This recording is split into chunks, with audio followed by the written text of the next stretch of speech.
Canada has benefited from a couple of things that are quite structural in their system, starting with, I think, an overall economic environment, which is slightly more positive than many other countries around the world. We've had 15 years of successive surpluses, so we've gone into this crisis with a much stronger fiscal position than many other countries, which I think has served us well.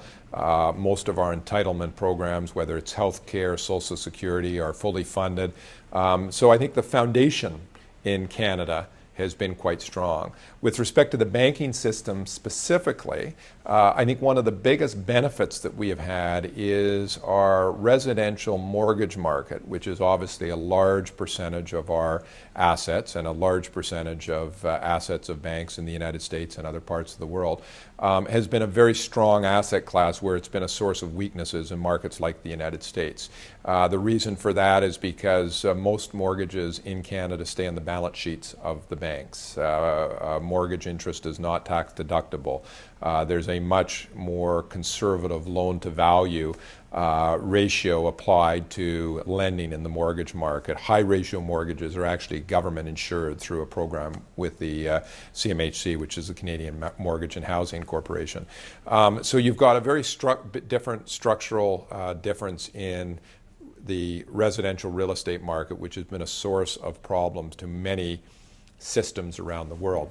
In addition to that, we have had across our system a lower level of overall leverage. We've always operated with leverage ratios which have been below 25 times, and in fact, generally speaking, the Canadian banks have operated below 20 times leverage. We've been slightly higher than that because of the size and scale of our capital markets business from time to time, but generally levels at or below 20 times. I think we're currently around 16 or 16 and a half times, which is very different from many other banks around the world, particularly the European banks, who carried much, much higher leverage ratios, particularly when you included off-balance sheet items. So there are a number of factors. I mean, it's much more complicated than just good regulation or good government policy or good management. I think there were a number of things that factor into the strength in the system. But fortunately, I think we've come through it reasonably well. The major crisis in the banking system or the financial system originally was a result of many of the capital markets products that were generated worldwide, much of which was associated with or leveraged off or structured around U.S. residential mortgages. And we were certainly active in some of those businesses. But our activity levels, partially because of our leverage requirements and conservative management approach, was such that while we were impacted by them, and we certainly took our lumps with very significant mark-to-market write-downs in some of our businesses, particularly our structured credit business, our CLO business, et cetera, we were able to earn through a lot of those write-downs. So if you look at even a year like 2008, which will, I think, go down in history as being the toughest year on the capital market side of the business, we did have, well in excess of $2 or $3 billion of mark-to-market losses in our various businesses. But because of the size and scale of our operations, we were able to earn through that and still generate profitability in our capital markets business in 2008, notwithstanding those charge-offs. I think for a lot of financial institutions, the size and scale of their losses and their mark-to-market, the impact of mark-to-market accounting on their balance sheets was just overwhelmed their ability to earn through it. So I think, to some degree, it was just a result of the overall mix of our bank and of our business. In addition to that, during that period of time, our core banking business, particularly domestically, continued to perform very well, where in other parts of the world, like the United States, not only did you have weaknesses in securities-related businesses, but you also saw it in the core banking side, and we didn't have that, which has certainly been a value as well.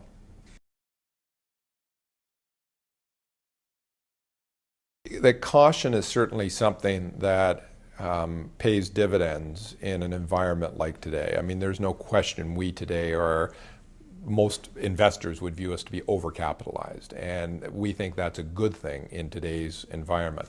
I also don't believe that there is any rush to invest capital, whether it's through acquisitions or in dramatically growing a business, because I think what this crisis will show is that it is going to take a long time for the environment to return to a more normalized operating environment. And I think the jury out in terms of what the new normal is going to look like as well. So I think there's going to be a considerable period of time here where there will be lots of opportunities to make acquisitions, to invest in credit, to make loans, to grow businesses from within. And I don't think there's any rush to go out and to aggressively deploy capital in the short term just because of where values are today. I think the opportunities will be around for a long period of time. I think a lot of banks in the world will be deleveraging over the next 2 to 3 years, and as a result of that deleveraging, they will be looking at selling certain parts of their businesses or exiting certain sectors of the marketplace. And with that will come opportunity. I mean, we find ourselves in a position where we look at over the next 2 to 3 years, and we think there will be ability to increase our leverage and to invest capital at a time when many banks in the world will be reducing their leverage and growing their capital. And as a result, that will provide opportunities. So we're going to continue to look very judiciously, but at the same time with a high degree of caution. And I mean, if you look at a sector like the U.S. banking market where we are active, there are still many challenges in the credit markets in the United States. There's a high degree of uncertainty in terms of the quality of the balance sheets of different banks and different financial institutions. And as a result of that, trying to, act quickly or aggressively is a bit like trying to catch a falling knife. You can cut yourself pretty badly on the way down, and you've seen some institutions do that. So we're going to operate continue to operate with a high degree of caution, but partially because we don't think opportunities are going to go away quickly. Well, I think the financial crisis is, I would never say is totally over, but to a large degree is over. In that, if you look at the financial crisis, it was about markets not having any liquidity, bond markets and money markets and equity markets not functioning, interbank lending markets not operating. If you look at most of those areas, you've seen a dramatic improvement, so that the financial crisis I think is largely in its latter stages, and markets are starting to return to a more normal environment. Credit spreads are still wide, and they will probably continue to be wide for a considerable period of time, but lending is flowing. We've gone through a record period in the last month of bond issuance here in Canada. You've seen a significant amount of equity being raised by different industries, not the least of which is the banking industry, particularly in the United States. So you're starting to see the financial crisis dissipate.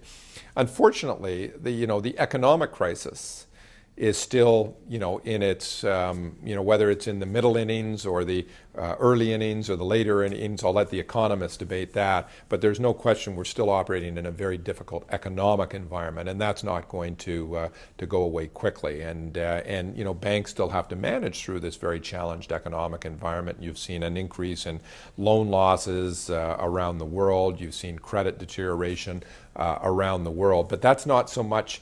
That might be a fallout from the financial crisis, but the financial crisis, to a large degree, is in its latter stages. The economic crisis, as I say, tough to say how long we're going to operate in a recessionary environment. Certainly our expectation is we're going to see some improvement in the latter half of this year and as we move into 2010. But I think if you look at economic forecasters, they're all over the map on that front. I think the stock market is now starting to sort of look through the valley into the the stability and turnaround that will come out of it the other end. The question mark is how long is that valley going to last?